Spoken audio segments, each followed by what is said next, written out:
Hello students, welcome to account class. आज का हमारा टॉपिक है गुडविल। गुडविल को हम +1 में पढ़ चुके हैं। अब +2 में हम गुडविल को डिटेल में पढ़ेंगे। तो पहले गुडविल का मीनिंग देख लेते हैं। Name and fame of any business organisation is known as goodwill. किसी भी व्यवसाय की प्रसिद्धि को ही हम गुडविल कहते हैं। गुडविल की विशेषताएं देख लेते हैं। यह एक अदृश्य संपत्ति है। तो गुडविल एक इंटेंजिबल एसेट होती है जिसको हम ना तो देख सकते हैं और ना ही छू सकते हैं। यह एक मूल्यवान संपत्ति है। गुडविल लाभ कमाने में हमारी मदद करती है। गुडविल की वैल्यू में उतार चढ़ाव आते रहते हैं। गुडविल की सही सही वैल्यू ज्ञात करना कठिन होता है। जो कुछ भी आपको गुडविल के बारे में पता है उन सबको आप पॉइंट्स में लिख देंगे, वो उसकी विशेषताएं बन जाएंगी। नेक्स्ट टॉपिक है ख्याति को प्रभावित करने वाले घटक। ऐसे कौन कौन से घटक हैं जो गुडविल को प्रभावित करते हैं? तो बहुत सारे घटक होते हैं जो गुडविल को प्रभावित करते हैं। उनमें से 5-6 कर लेते हैं।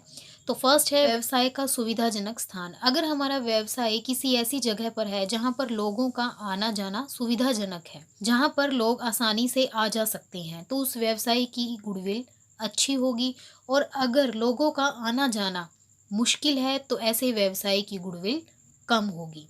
नेक्स्ट है प्रबंध की कुशलता। अगर हमारे व्यवसाय में प्रबंध की कुशलता काफ़ी अच्छी है तो बिजनेस की गुडविल भी अच्छी होगी। और अगर हमारे व्यवसाय में प्रबंध की कुशलता अच्छी नहीं है तो गुडविल की वैल्यू भी कम होगी। थर्ड पॉइंट है व्यवसाय की अवधि। जिस व्यवसाय को शुरू किए हुए जितना लंबा समय हो गया है उस व्यवसाय की गुडविल उतनी ही ज़्यादा होगी। और अगर हमने नया नया व्यवसाय शुरू किया है तो उस व्यवसाय की गुडविल उतनी ही कम होगी। नेक्स्ट है वस्तु की प्रकृति।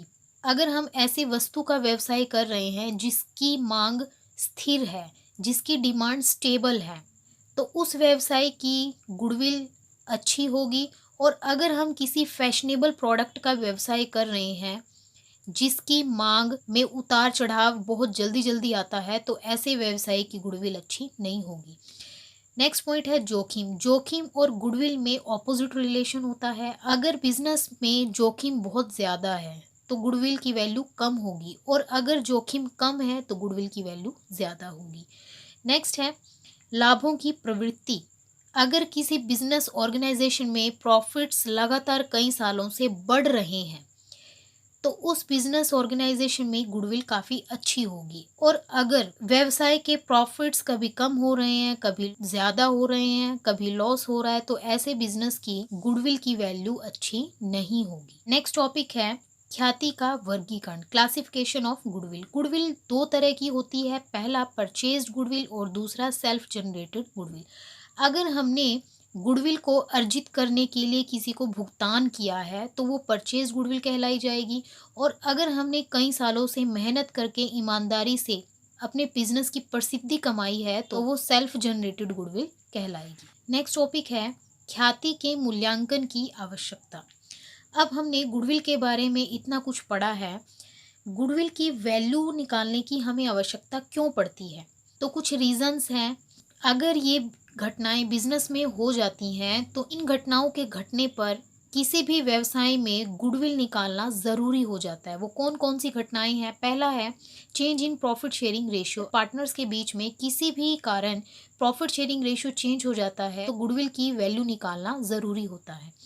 अगर कोई नया पार्टनर आता है, अगर कोई पार्टनर रिटायरमेंट ले लेता है, किसी पार्टनर की डेथ हो जाती है, अगर हमें बिजनेस को बेचना पड़ जाता है, अगर 2 फर्म मिलके अब एक फर्म बनने जा रही है, तो इन सारे केसेस में गुडविल की वैल्यूएशन निकालना ज़रूरी हो जाता है ताकि अकॉर्डिंगली हम एडमिट पार्टनर से गुडविल का हिस्सा मंगवा सके, रिटायर्ड पार्टनर को उसकी गुडविल का हिस्सा दे सके, डेथ पार्टनर को उसका हिस्सा दे सकें। तो ख्याति के मूल्यांकन की आवश्यकता इन रीज़न के कारण होती है। अब हमने ये तो जान लिया कि गुडविल निकालने की आवश्यकता हमें कब कब पड़ेगी। अब बात आती है कि गुडविल की वैल्यू हम निकालेंगे कैसे। तो गुडविल की वैल्यू निकालने के हमारे पास 3 मेथड्स हैं। पहला है एवरेज प्रॉफिट मेथड, दूसरा है सुपर प्रॉफिट मेथड और तीसरा है कैपिटलाइजेशन मेथड। इन तीनों मेथड को हम बारी बारी से सीखेंगे। तो आज हम एवरेज प्रॉफिट मेथड को करेंगे। तो फर्स्ट मेथड है average profit method. Average profit method से गुडविल निकालने का फॉर्मूला होता है average profit into number of purchase year. तो गुडविल निकालने के लिए हमें दो चीज़ों की आवश्यकता पड़ेगी, फर्स्ट एवरेज प्रॉफिट और दूसरा number of purchase year. Number of purchase year हमें क्वेश्चन में दिया हुआ होगा और एवरेज प्रॉफिट हमें निकालना पड़ेगा। एवरेज प्रॉफिट का फॉर्मूला होता है total of all profits upon number of years. अगर हम दिए हुए प्रॉफिट्स का टोटल कर दें और नंबर ऑफ ईयर्स से डिवाइड कर दें तो हमारे पास एवरेज प्रॉफिट आ जाएगा। इसको हम एक एग्जाम्पल की हेल्प से समझने की कोशिश करते हैं। तो एवरेज प्रॉफिट मेथड को समझने के लिए इलुस्ट्रेशन नंबर 3 करते हैं। Goodwill of a firm is valued at 3-year purchase of average profit of the last 5 years। The profit of each year ending 31st March are as under. तो हमें 5 सालों का प्रॉफिट दे दिया गया है।